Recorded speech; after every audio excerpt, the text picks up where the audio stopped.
Object oriented programming में जब हम कोई क्लास बनाते हैं तो उस क्लास के कुछ एट्रीब्यूट्स होते हैं और कुछ बिहेवियर्स होते हैं जिनको कि हम कहते हैं फील्ड्स, प्रॉपर्टीज एंड मेथड्स। तो ये फील्ड्स, प्रॉपर्टीज एंड मेथड्स क्या होते हैं? सबसे पहले फील्ड्स होते हैं उसके जो भी एट्रीब्यूट्स होते हैं। जैसे कि अगर हम ह्यूमन क्लास को देखें तो उसका कुछ ईमेल एड्रेस, फ़ोन नंबर, इस तरीके की जो उसकी प्रॉपर्टीज़ होती हैं जो हम उसके साथ एट्रीब्यूट करते हैं उनको उसके एट्रीब्यूट्स कहते हैं। सेकेंडली, प्रॉपर्टीज़ फील्ड के ऊपर एक रैपर की तरह होती हैं और इनको हम डिटेल में एनकैप्सुलेशन चैप्टर में देखेंगे कि किस लिए यूज़ होती हैं। उसके बाद मेथड्स। मेथड्स होते हैं उस क्लास का जो भी कुछ बिहेवियर होता है।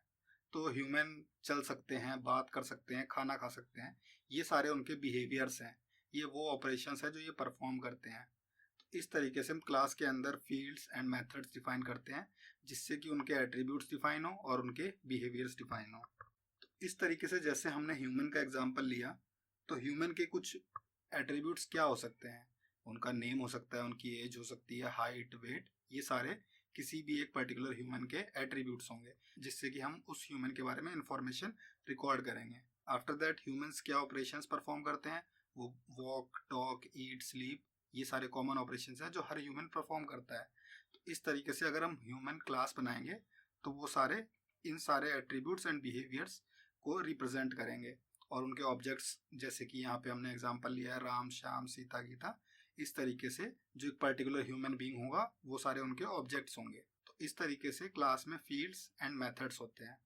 अगर हम सेम चीज़ को कोड एग्जांपल में देखें तो यहाँ पर हमने एक क्लास बना रखी है कार नाम की। सबसे पहले हम इस कार में कुछ फील्ड्स डिफाइन कर देते हैं जो इस कार की एट्रीब्यूट्स को रिप्रेजेंट करेगा। तो हमने इसका पहला एट्रीब्यूट डिफाइन किया है उसका कलर। हर कार का कुछ कलर होगा और हमने जो कार क्लास बनाई है उसमें बाय डिफॉल्ट कार का कलर होगा रेड। उसके बाद एक कार की कोई मैक्स स्पीड होती है जिस स्पीड पे वो रन करती है, तो हम इंटीजर वैल्यू ले लेंगे मैक्स स्पीड, और फॉर एग्जांपल हमने इसकी मैक्स स्पीड दे दी 125। तो अब हमारी जो भी कोई डिफॉल्ट हम ऑब्जेक्ट बनाएंगे कार का उसका कलर होगा रेड और उसकी मैक्सिमम स्पीड होगी 125। तो हम अपने मेन मेथड में जाके एक कार का ऑब्जेक्ट बनाएंगे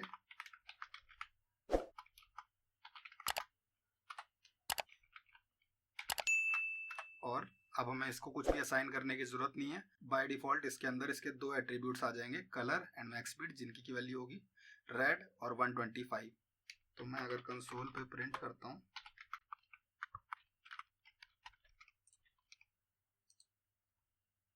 तो यहाँ पे जब मैंने अपने कार के एट्रीब्यूट्स प्रिंट कराए तो उसका कलर है रेड और उसकी मैक्स स्पीड है 125।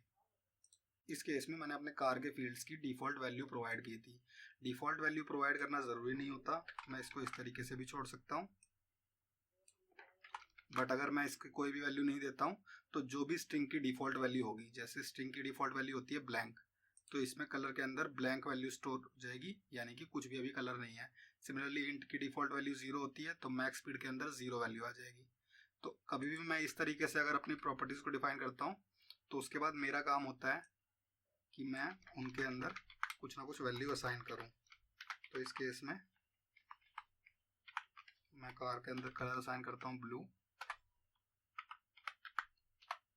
और मैक्स स्पीड 100। तो अब मैं इसकी वैल्यूज प्रिंट करूंगा तो कलर आएगा ब्लू और मैक्स स्पीड आएगी 100। सिमिलरली मैं एक दूसरा ऑब्जेक्ट भी क्रिएट कर सकता हूं।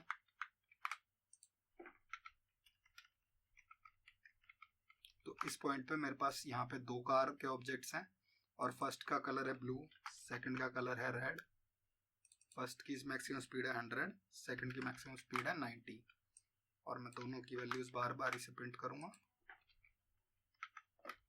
तो दोनों अपनी अपनी सेपरेट वैल्यूज यहाँ पे प्रिंट कर देंगे। तो जैसे कि यहाँ पे फर्स्ट कार ने ब्लू और 100 प्रिंट किया, सेकंड कार ने रेड और 90। तो इस तरीके से हम फील्ड से अपने डिफरेंट डिफरेंट ऑब्जेक्ट्स बना के उनके फील्ड्स की डिफरेंट डिफरेंट वैल्यूज आ सकते हैं। तो ये थे क्लास के एट्रीब्यूट्स। अब हम क्लास के बिहेवियर्स के बारे में बात करते हैं। तो फॉर एग्जांपल हम अपने कार में एक मेथड डिफाइन करेंगे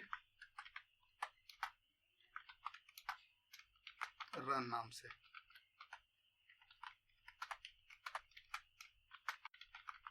और जब और जब ये कार रन होगी तो ये प्रिंट करेगी कि किस स्पीड से ये रन हो रही है।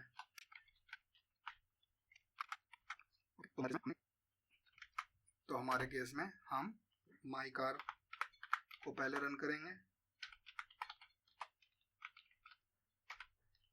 और उसके बाद हम रन करेंगे माई कार 2 को।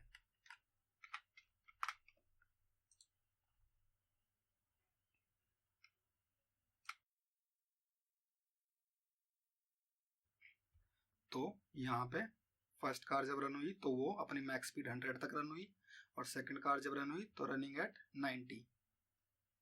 इस तरीके से हम अपनी क्लास के अंदर कोई मेथड डिफाइन कर सकते हैं और डिफरेंट डिफरेंट ऑब्जेक्ट्स के एट्रीब्यूट्स के बेस पे वो डिफरेंट डिफरेंट ऑपरेशन परफॉर्म कर सकता है।